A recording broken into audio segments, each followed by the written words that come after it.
What's up guys, TheTechPerson here. Today in this video, we are going to compare the iPad Pro 10.5 inch to the new iPad Air.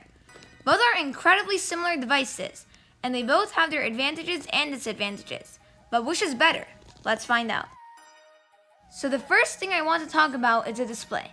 Both have the same exact resolution and PPI, and the same exact screen size, but the iPad Pro has the ProMotion display, which the iPad Air does not have. This means that your content will refresh at twice the speed, 120 Hz per second instead of 60 Hz per second. So the display is definitely better on the iPad Pro. The performance is better on the iPad Air though, with the A12 Bionic chip compared to the A10X Fusion chip. The A10X is still slightly better on GPU performance though, because it's an X version of the chip, but you won't really notice that. So performance is better on the iPad Air, and you will also get more software updates on the iPad Air, probably around 2 extra software updates. Biometrics, battery, Apple Pencil compatibility, and design are the same on both, besides the different color options on the iPad Air, which include a darker space gray and a different gold finish compared to the lighter space gray on the iPad Pro and a more yellowish gold finish. The iPad Pro also comes in rose gold. The cameras are way better on the iPad Pro. The iPad Pro has the same exact camera from the iPhone 7 with a True Tone flash. It's a 12 megapixel camera on the back and 7 megapixels on the front. Compared to the iPad Air, they both have the same front camera, but the back camera is worse on the iPad Air since it has the same camera from the iPhone 5S.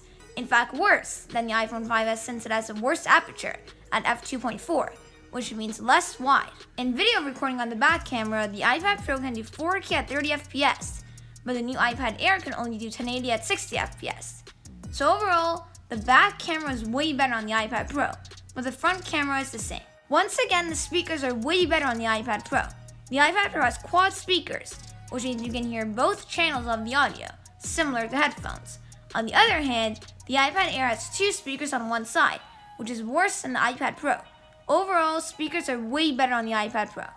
So overall, I think for most people, the iPad Pro is a better purchase. The iPad Pro is literally better in every department besides the performance, and it's likely that you won't even notice the slight performance decrease in the iPad Pro. The iPad Pro has a way better camera, way better speakers, and a better display. And these are not incremental improvements. These are improvements that you will notice in your daily life.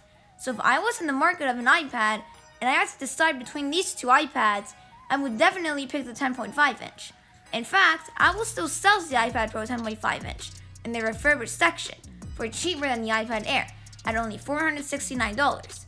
Apple's refurbished iPads are like new, since they replaced the entire battery, the shell, and the front glass, so it's basically new. So I would definitely recommend that refurbished model.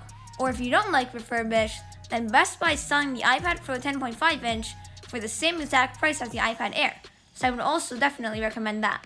Anyway, thanks for watching. As always, like, comment, and subscribe with notifications on. Follow us on Twitter and Instagram at TheTechPerson, and check out our website and merch. All the links for these will be in the description. For now, I'm the Tech Person, and I'll see you in the next episode.